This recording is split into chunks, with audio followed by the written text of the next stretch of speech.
Hello, কেমন আছো তোমরা সবাই? আজ তোমাদের শেখাবো ঘরে বসেই মাত্র ১ মিনিটের মধ্যে সম্পূর্ণ ফ্রিতে কিভাবে তোমরা ২ রকমের সার তৈরি করে নিতে পারবে। আর এই দুটো সারই কিন্তু গাছের জন্য খুব এফেক্টিভ। তো চলো আর দেরি না করে ভিডিওটা শুরু করা যাক। এখানে প্রথমেই আমরা গাছের জন্য একটা তরল সার তৈরি করে নেব। তার জন্য প্রয়োজন চাল ধোয়া জল। আমরা রান্নার আগে চালটাকে যেমন ধুয়ে নিই, সেই জলটাকে ফেলে না দিয়ে তোমরা যে কোনো ফুল ফল সবজি গাছে ব্যবহার করতে পারো। এই জলে প্রচুর পরিমাণে স্টার্চ রয়েছে, ভিটামিন মিনারেলস যেমন নাইট্রোজেন, ফসফরাস রয়েছে। এগুলো কিন্তু গাছের রুটকে শক্ত হতে সাহায্য করে, এছাড়াও গাছের গ্রোথেও খুব হেল্প করে।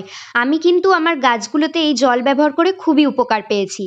এরপর দ্বিতীয় ভাগে গাছের জন্য তোমাদের যে সার তৈরি করা শেখাবো সেটাও ভীষণ সোজা। প্রত্যেক দিনের ডিমের খোসা, সবজি এবং ফলের খোসা একটা প্যাকেট বা বালতিতে জমিয়ে রাখো। তারপর যে কোনো গাছ লাগানোর আগে টবের একদম বেস হিসেবে এটাকে ইউজ করো, আর এর ওপরে দিয়ে দাও ১ লেয়ার মাটি।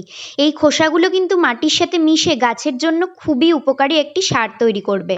১ মাসের জন্য বাজার থেকে কেনা রাসায়নিক সার স্কিপ করে এই ন্যাচারাল দুটো জিনিস ব্যবহার করো, আর কেমন উপকার পাচ্ছ আমায় কমেন্ট করে জানিও। চলো আজ আসছি, টাটা।